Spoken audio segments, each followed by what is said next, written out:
What is up, my friends, and welcome to the UFL Week in Review, one of the longest running UFL podcasts in human history. I'm your host, Mark Perry, bringing you all the excitement and analysis previewing week 2 of the UFL season. This week, we're diving into the week 1 UFL Power Rankings with the Stallions leading the way. After that, Clash of Champions. We'll also break down the performances of all the quarterbacks and look at the UFL's week 1 TV ratings on FOX and ESPN. Plus, we've got your go-to guide for week 2 odds, spreads, and betting lines straight from Las Vegas. But that's not all, my friends. In our notes section, we'll touch on the latest happenings around the league, including some victories, partnerships, and community events that the UFL is putting up. And of course, we'll be answering your questions. So stay tuned, engage with us through emails or calls, and don't forget to like and subscribe on YouTube, iTunes, and Spotify. So without further ado, folks, let's get into it. USFL is in business. The XFL is underway. There's no doubt spring just got stronger. All right, we have our week 1 UFL Power Rankings. It's still like USFL, XFL. Stallions on top following that Clash of Champions. So this is from a main man, Jonathan Klink. He has got our power rankings this week. So number 1, he's got the Birmingham Stallions defeated the Arlington Renegades on the road 27-14. Stallions started off the opener with big win against, they look like they are the team to beat, especially with St. Louis losing. So definitely at number 1, Birmingham Stallions, no question about that. Their team looks stacked. Week 2, they're going to face the Michigan Panthers in Detroit this Sunday. Interesting that Detroit is not who we thought they were. They could be players. They got a stout defense, and their kicker drops bombs. So there you go there. Number 2, he has got the San Antonio Brahmas, who defeated America's team, my team, the DC Defenders, at home 27-12. Defenders didn't look good on offense, but San Antonio is not the same San Antonio that it was last year under Hines Ward. This is Wade Phillips, AJ Smith's offense. We talked about, if you missed our Monday episode, I don't know what's going on with the tight ends. You got 2 of the best tight ends in the league, and they don't even need them. Chase Garbers might be a guy, 19 of 25 for 158 yards and 2 touchdowns, no interceptions. Of course, John Trey Kirkland is a guy. Definitely want to have him on your fantasy things as well. They can put up some points. Brahmas will travel to Memphis to take on the 1-0 Showboats. At number 3, he's got the Michigan Panthers, defeated the St. Louis Battlehawks. We know what happened. You all know what happened. Jake Bates and kicking that field goal twice. So that is his number 3. Again, another team that in the beginning of the season, and especially if you looked at what Vegas odds makers, Michigan and San Antonio were down on the list. They're 1-0. They're number 3. They've got some players. They've got defense. Frank Ginda is a ball hawk. Wes Hills, also a great running back, probably one of the best in the league until Mark Thompson gets back for, I was going to say the Gamblers, but the Roughnecks. So that's a guy to put on the radar. But again, number 3. Number 4, the Battlehawks. They lost to Michigan. They came back. They struggled all game long, but they came back. AJ McCarron, Marcel Aitman, 2 guys. Huge plays. That would have been the story of the huge AJ McCarron comeback victory. They kind of put it together, but again, it was the 64-yard field goal that kind of knocked them out. So they're at number 4. Interesting to see what they do at home, taking on the Renegades. I feel like they should win that. Number 5, he's got the Arlington Renegades. Where's my DC Defenders? Renegades open up their season with a home loss, but they did take on the Stallions. Luis Perez was, played well, 19 of 28 passes, 213 yards and a touchdown.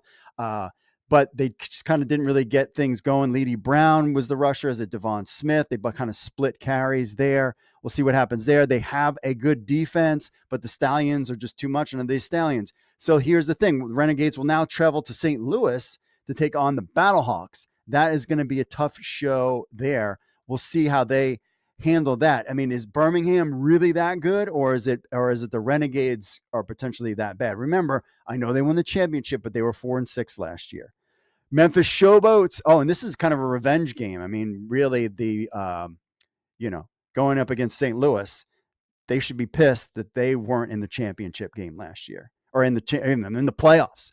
Memphis Showboats at 1-0. He's got them at number 6. Really?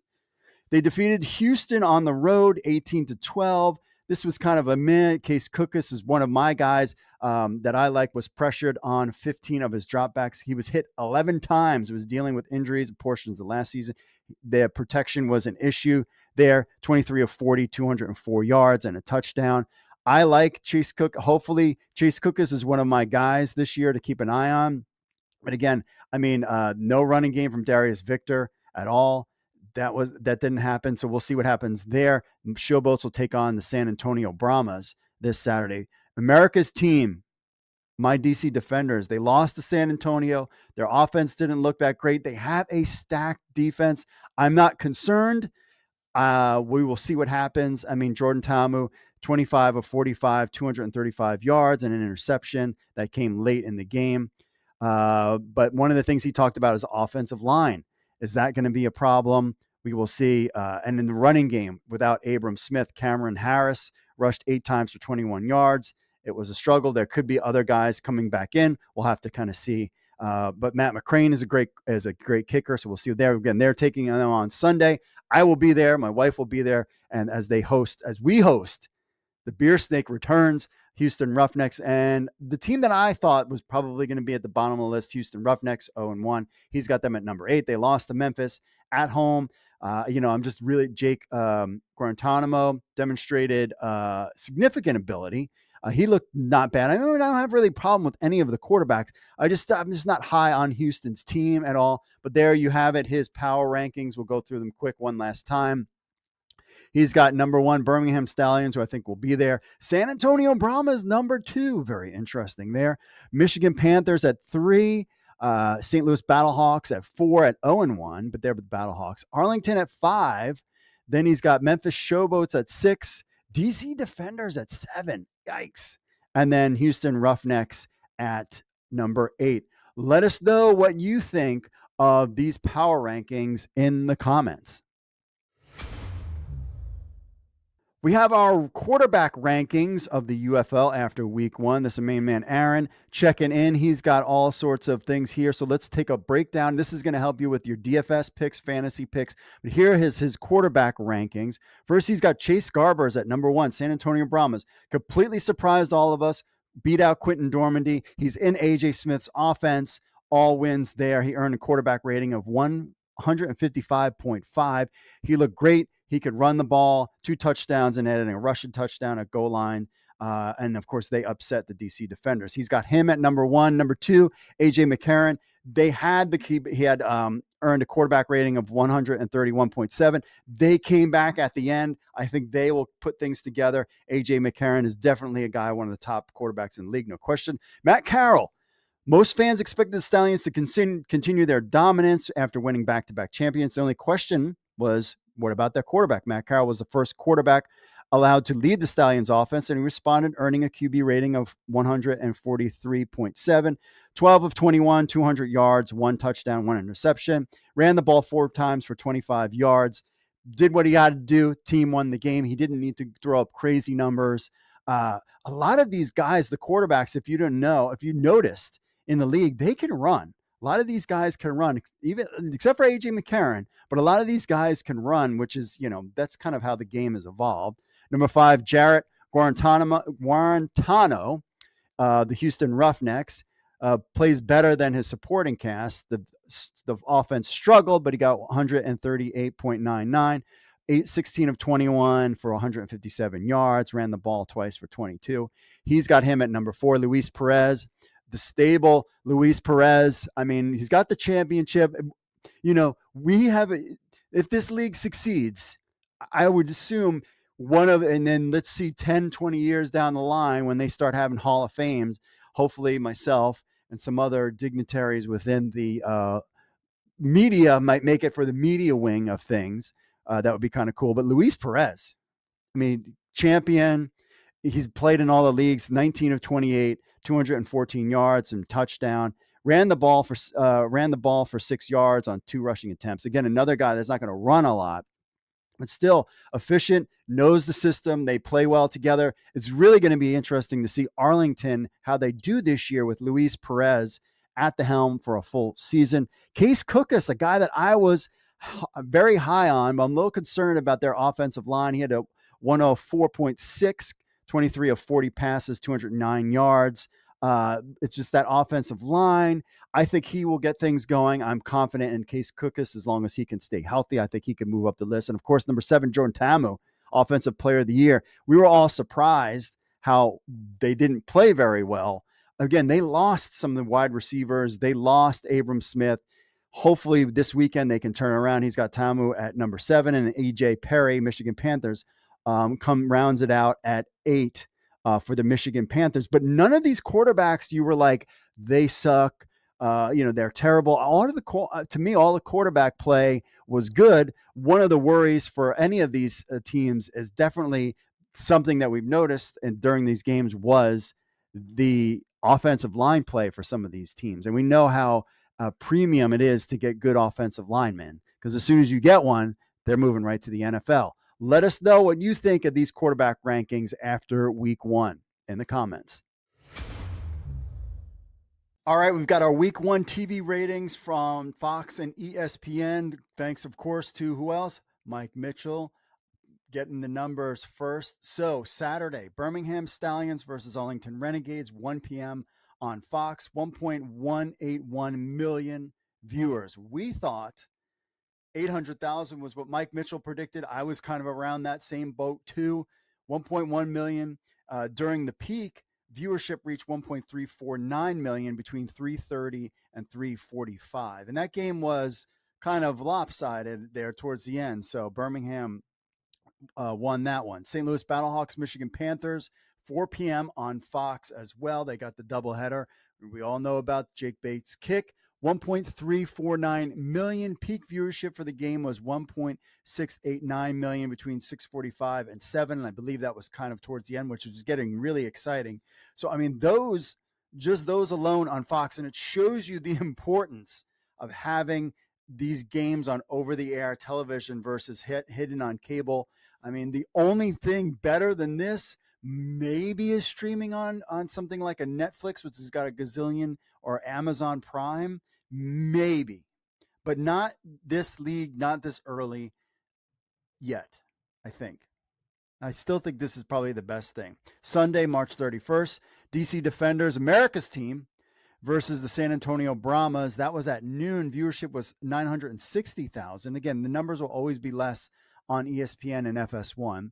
And then Memphis Showboats, Houston Roughnecks at 3 p.m. on ESPN, 730,000 viewers, thanks to Mike Mitchell here.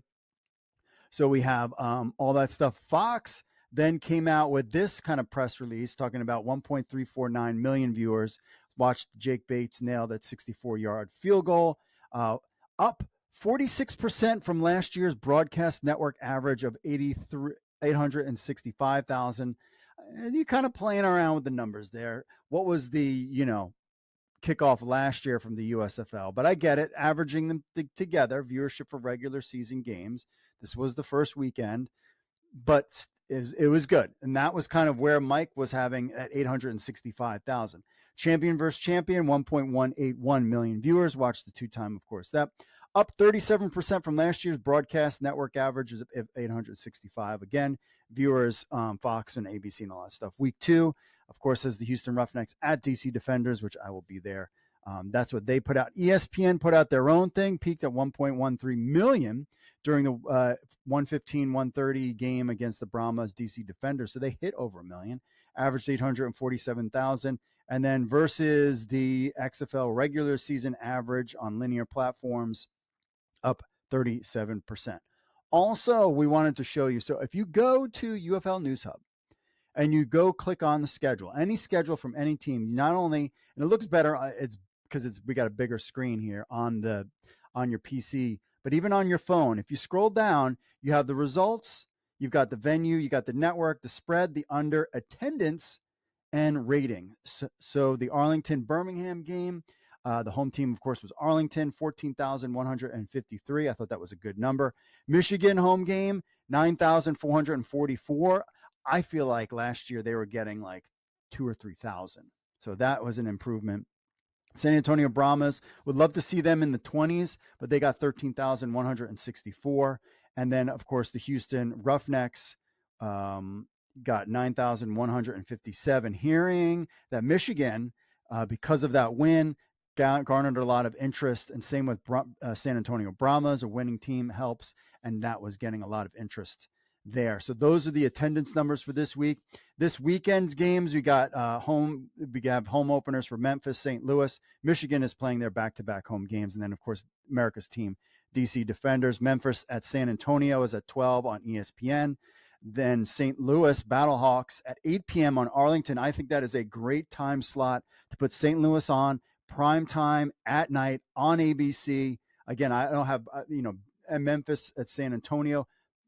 I'll call it burying that game on ESPN, but it's not burying that game. But you know what I'm saying. Having St. Louis, that dome, prime time for people to see. I thought that was a brilliant move. Michigan Panthers, Birmingham Stallions at noon on Ford Field.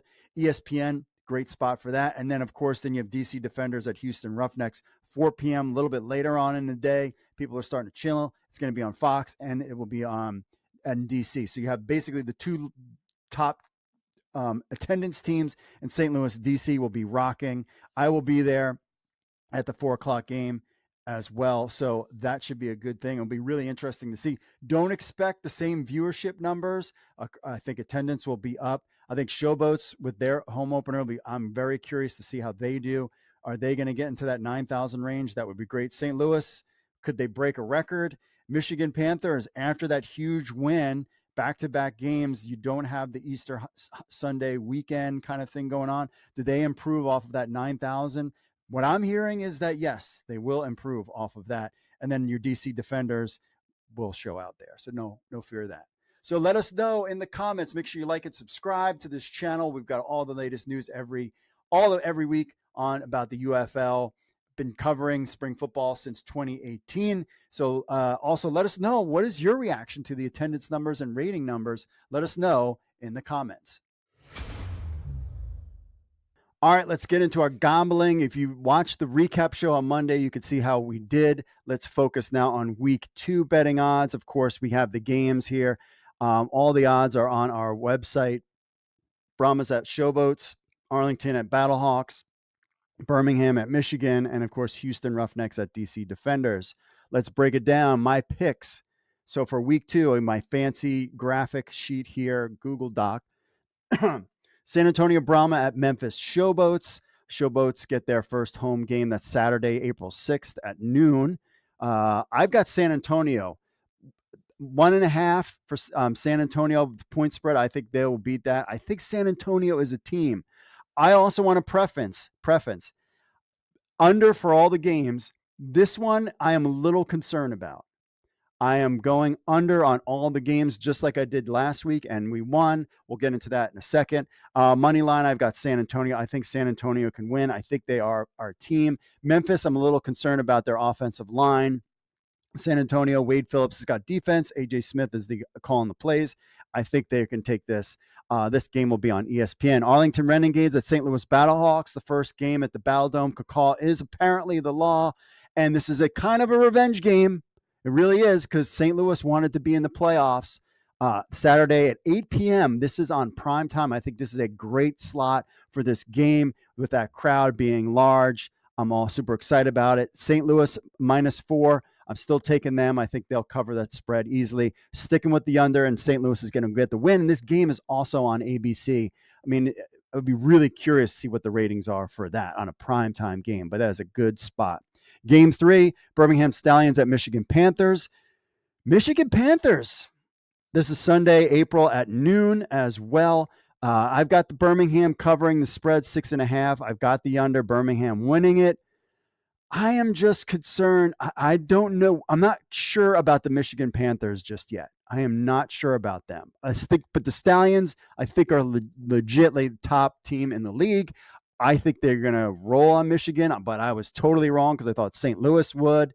Again, they came down to the 64-yard field goal. They're confident that place should be rocking. I'm hearing good things about ticket sales in Michigan for the Michigan Panthers. So that's something to keep in mind. And San Antonio, I've heard too. So, but it's Birmingham Stallions, and they are the team to beat in the league. And then finally, the Houston Roughnecks at DC Defenders game, which my wife and I will be at. That's Sunday, this April 7th at 4 p.m. I'm concerned, but I'm glad that we're taking on Houston. This will be in our house. I'm taking the under. I'm taking DC. I think they'll beat the spread. I'm not concerned about Houston. I'm not Houston Roughnecks. I feel like is probably the worst team in the league. So I'm taking DC. And that game was on Fox. Oh, by the way, the previous game will be on ESPN at 12. The Stallions Panthers. As far as my parlay goes, I've got two of them. One is I'm taking the spread of the San Antonio, the money line from St. Louis.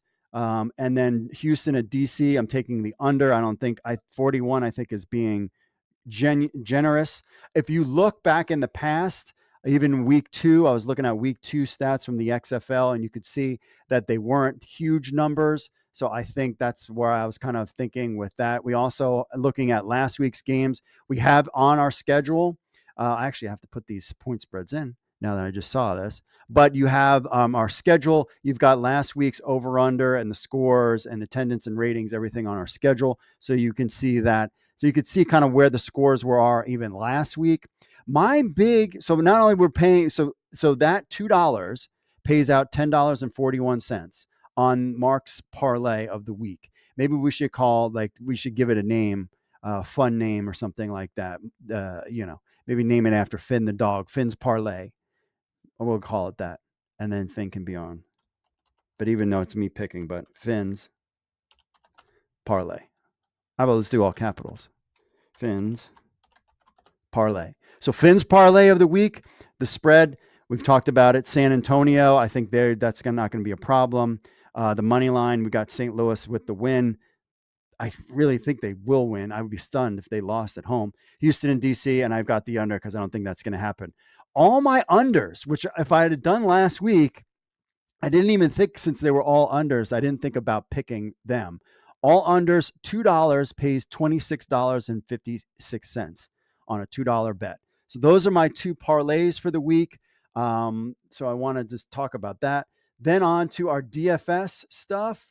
We've got not only me, but somebody else wants to challenge your pal Mark here. Jim is going to send in his. He apparently did really well last week. So he said, hey, you want me to send me my picks? And I said, sure. We'll compare what you pick and what I pick. Because I've been kind of wonky on these things. Didn't do well last week. I didn't win any money. This is Jim's pick. So he's got Matt Corral as the quarterback, Wes Hills, which I also have, Shepard for St. Louis, Sternberg as tight end wide receiver, and McFarland, a running back, and then Person Jr., the Birmingham running back, and then he's got the Brahmas defense. That's what he's got for his lineup. My lineup is Sternberg didn't really do much last week. McFarland, I didn't look at, and Pearson I didn't look at either. Here's mine. I'm still sticking with my guy Case Cookus. We're on the same page with Hills. I think he is the running back to start in every league until Thompson gets back. But even there, we don't know what the Houston Gamblers / Roughnecks are going to be as far as their offense goes. Kirkland, he was a guy last year. He's a guy now in A.J. Smith's offense. Definitely Marcel Aitman. We talk about what Pat Ruffino had said in the past. Last year, he thought Aitman was going to be the top wide receiver. He was injured a lot. I think he's going to have a game. Davis played well last week. I have him back in again. Dawood Davis. He got 12 points. And I'm going Sal Cannella at guy that will get targets. He's at 6,000. And then the Brahmas defense I have, and that is my team. Oh, I didn't even enter my bets. There you go. That is the team that I have in there for my lineup. Let us know what you think in the comments, but those are our picks for this week. You got Finn's parlay. You got my under parlay. You've got at least 2 examples of DraftKings lineups that you can go with, and we will see who wins money next week. Let us know what you think this weekend, I should say. Let us know what you think in the comments. Hey, football fans! Just because the NFL season has wrapped doesn't mean the thrill of fantasy football has to end. Introducing NewsHubFantasy.com, your year-round fantasy football haven. Dive into the action with the United Football League and Canadian Football League. Whether it's the UFL's dynamic plays or the CFL's strategic battles, we've got you covered with fantasy leagues and weekly pick'em games that keep the competition fierce and the stakes high, all season long. Best of all, It's absolutely free. Join existing leagues to challenge the community, or create private leagues to compete with friends. With NewsHubFantasy.com, the game never stops. Strategy, camaraderie, and the chase for fantasy football glory continues beyond the NFL, bringing you closer to the sport you love every day. Don't sit on the sidelines. Visit NewsHubFantasy.com today, sign up for free, and keep your fantasy football season going. Because here, the game never ends. NewsHubFantasy.com, where football fantasy lives all year round. Again, win with the DC Defenders. Every victory brings life. We talked about it last week about your pledge to donate blood. Got a lot of questions, a lot of feedback. You know the story. Dawn and I are going to be there at the game. So the plan is we're going to hit Walters first, go to the games, and we'll see how she feels. There is another bar, and I cannot remember the name, but they had the event there. People are going to be like, oh, tell me the bar name in the comments. We might go there afterwards, but it's funny because she was always the one that would have, the Walters beer wall. That is not happening this year. She'll get a soda or something, and I'll get something light, but I definitely want to see you guys there. Come up and say hello. You guys know what I look like. I don't know what you look like. Just be like, hey, Mark, what's up? Love your show.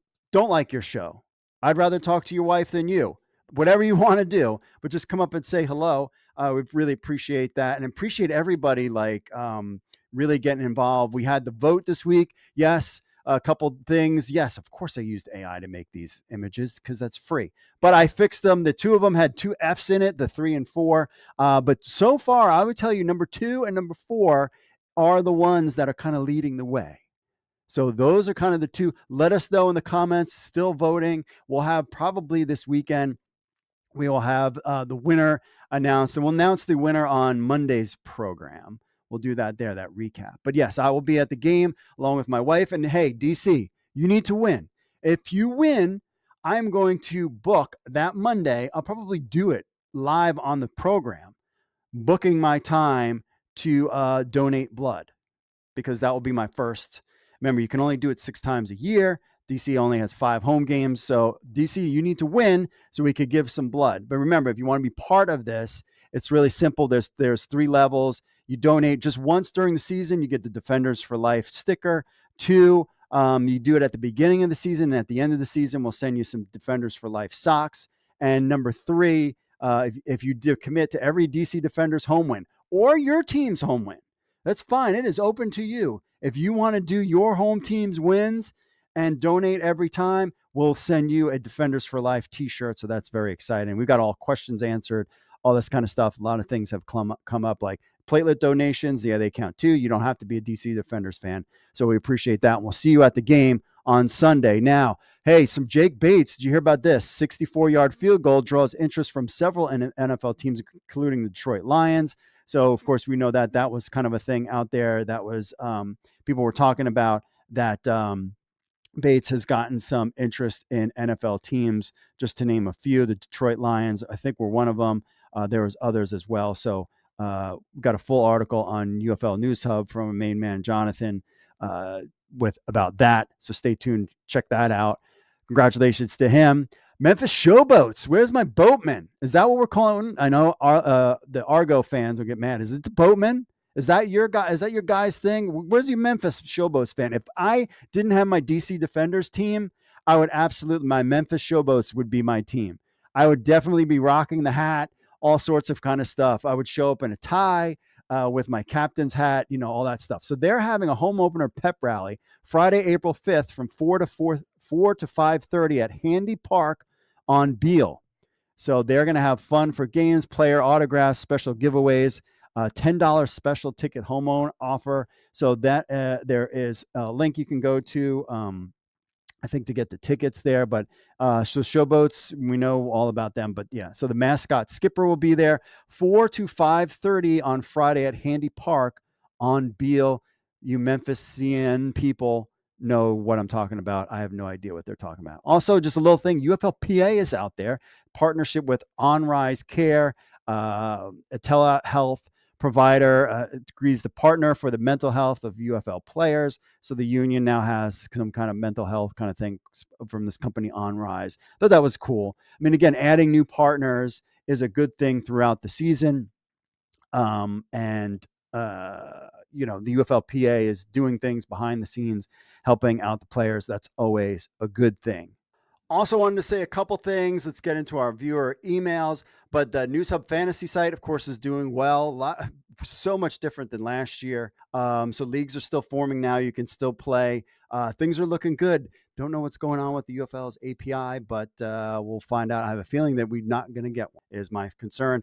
UFL forums. Hey, do you think we should have a Discord versus a forum? Let me know. Send me a message, podcast at uflnewshub.com.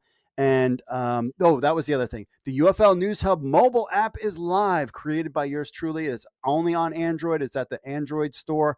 Just go to UFL, just type in UFL News, and you'll see our Android app on their App Store. So give it a review. We appreciate that, and download that app.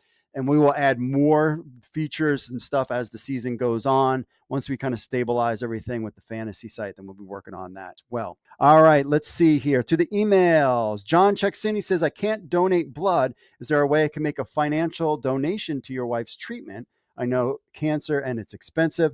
Appreciate that, John. I replied to him and I just said, just prayers. I'm a Christian guy. I don't hide from it. And I just think that prayers are so powerful. And that is the most important thing that you can do for us is the prayers. If you can't give blood, prayers are great. And we appreciate that. And I think I might put up, if you want to buy the shirt or you want to buy some of those things just to have, if you can't do it, maybe that's a thing. But I appreciate, John, again, just prayers. It's all that is the most important thing to me. Appreciate that. Sharon checks in and says, when the Battlehawks leading rusher from 2023, Brian Hill, indicated he would not return this season, I felt the team needed to make a better effort to locate a solid replacement. Also, they returned their entire starting 5 offensive line from last season, and you'd think they'd do a better job protecting the QB and also opening holes for the running game. On defense, the front 7 still seems to have difficult time against top running backs. Last year, it was the defenders, Abram Smith, who ran wild against them, and this year, after one game, Wes Hills has made them look bad. They're talking about the Battlehawks Michigan Panthers game. Yeah, I mean, Max Borghi would have been a steal, but he didn't want to play in the league. And you're going to find that in the beginning as this league this is really the first season. This is, it's been this kind of unstable thing. We knew that the XFL and USFL was going to merge together eventually, and now they are together. And now, but some players are just like, nah, it's not worth it, with the injuries, et cetera, and the money. But now that the league will kind of start to be stable, I think you'll start to see some of the better players being like, yeah, give it a shot. Gilman, I think is a good running back for them. So we'll just have to kind of wait and see. It's the first game, Cacao Nation. I think you'll be fine. Just settle down.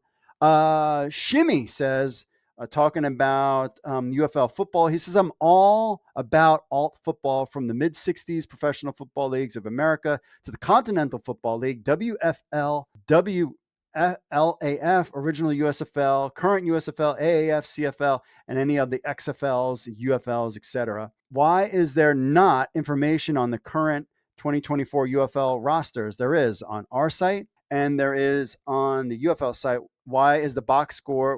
Why is in the box scores there's no mention of the attendance at any of these games that would be applicable for the UFL? You can get attendance and on our, by the way, defenders play in the smallest stadium capacity-wise, 18,500 to 19,000. However, if it's near capacity or even sold out, it would be better atmosphere for the game. MLS stadiums are smaller. However, they seem to put the fans right on top of the action. I agree. He says, I'm not a soccer fan, but flip over at times just to see stadiums themselves like Providence Park in Portland, Salt Lake City, Columbus, Red Bulls. I have been in CFL Winnipeg Blue Bombers Stadium, capacity of 33,000, great venue. So you can, I'm disappointed. Like you go on ESPN or Fox, there's no box scores on there.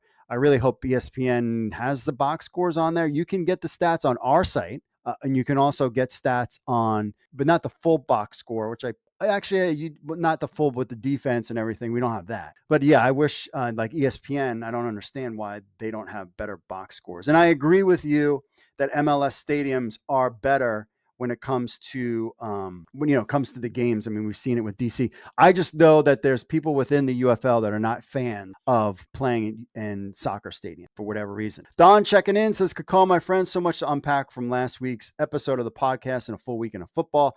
Battlehawks game didn't end the way I wanted to, but it was still an exciting game, and I cannot wait for the home opener this Saturday. Me too. He says, concerning the Defenders for Life, do plateless donations count? Absolutely, my friend. Don checking in. He says he can count that you can give me a sticker when it comes to St. Louis. If we do come to St. Louis, and be sure to mention that you don't need to be a Defenders fan for this. Yes, I have added that. That was a good point. Fans can donate I challenge all UFL fans to donate it at your local Red Cross blood drive center. So platelet counts occur again too. He's got a ton of platelet counts. He's a gangster when it comes to that. He said, here's a tip for the beer snake section.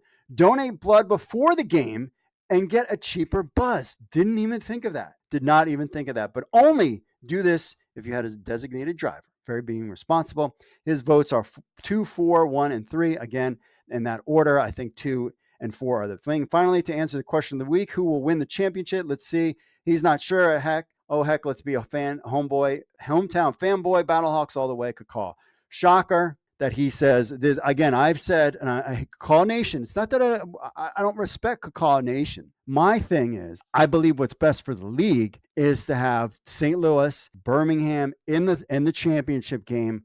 Birmingham, three-peat dynasty. They are the evil empire. They are the New York Yankees of the UFL, and then everybody's gunning for them. I think that would create a ton of great storylines. That's what I think is best for the league. Number 2 is St. Louis winning it and also being a dominant player too. I don't have. Shimmy says, talking about the Showboats pep rally, he says, way to go, Memphis Showboats, on the Memphis community on the pep rally to get to know the players and staff as human beings since they don't reside or own locally, not yet. The next step for all 3 teams, hopefully in time. Take note, all 7 other teams send a message. We are here. We want to be here. We're playing for you, our fans.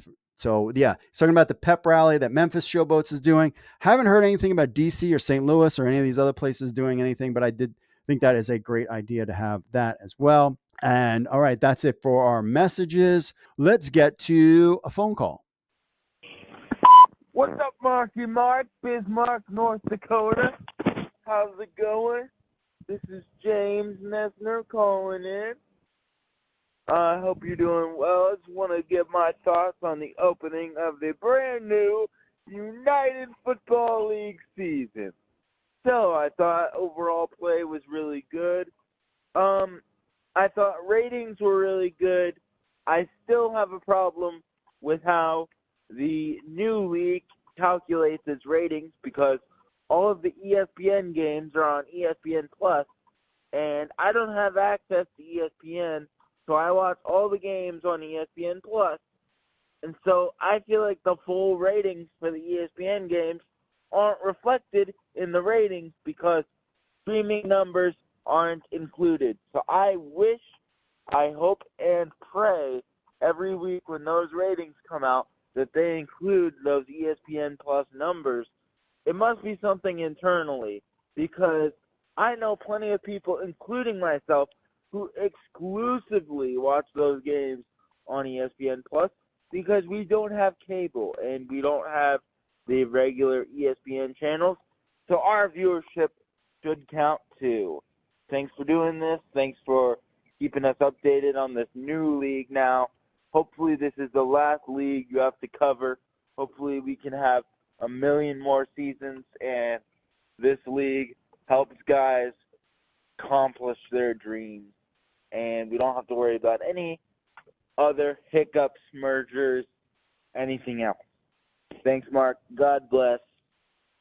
Peace out. All right, main man James checking in. Appreciate that. As far as streaming numbers go in ESPN, I hear what you're saying. They're not going to give us the streaming numbers. They never did. That's a conversation I've had multiple times with Mike Mitchell in the past. He's the guru about getting all of these stats. I will say that from what I heard, that the numbers aren't like huge. It's not like, 10 million, 5 million people or 3 million people. They're always, the streaming numbers are just not that much. And it's just, to them, it's just not worth adding or letting people know. It's something weird. Like they don't want people to know the streaming numbers. I mean, even like Netflix was kind of shady when streaming numbers per se. So yeah, we don't know. And they just, for whatever reason, the UFL didn't put out streaming numbers. The CFL doesn't put out streaming numbers. That's why we could never get like some of the CFL games on, because they were on ESPN Plus and we didn't know how many people were watching it. So that's kind of why. So I don't expect to get ESPN or any of these streaming numbers, but I hear you. A lot more people are moving towards a streaming platform. I would assume that you're going to sign up for the new Fox, Warner Brothers, ESPN sports streaming network thing that's coming soon. Actually, even by the end of this year, I think there was even some chatter about it there. So, all right. Thanks for the phone call. Remember, you can call 888-430-7692 extension 3 to leave us a voicemail. Podcast at UFLnewshub.com to be part of the show. Make sure you like and subscribe to this dang channel. Appreciate it. We're already at 7,000. Let's get to 8,000 would be nice, or 7,500. We appreciate that. Always try to put out good content. The more we get going and the more things work with this league, and if we actually make some money, then we can invest money back in and start doing some cool stuff, and we'll have a lot of fun. So again, thank you all for listening. We will be at Walters for the game. And then we have I like the show. What do you think about Brick? Did you like him too? I like Brick. He's going to have some interesting stuff to say this Monday. I've already talked to Brick. He's very excited about talking to you guys and the awards. I think it was just kind of a fun little mix up. We'll kind of do things on Mondays. Will be fun. So definitely check out the Monday show, because it's not like we're not going over as nauseum every single thing that happened and over every game. You know that. You already know what happened. You watched the game. This is more of just kind of a fun recap. We go over the betting stuff, and then we also talk about some awards we give. And of course, the feature is our head news analyst at UFL News Hub, Brick. So you just want to definitely check in on that. We'll see you at the game this weekend. Enjoy the games. That's it for me, folks. As always, God bless. Thank you for the prayers to my wife, and I will see you all. We will see you all. My wife and I will see you at the game, but I will see you all later.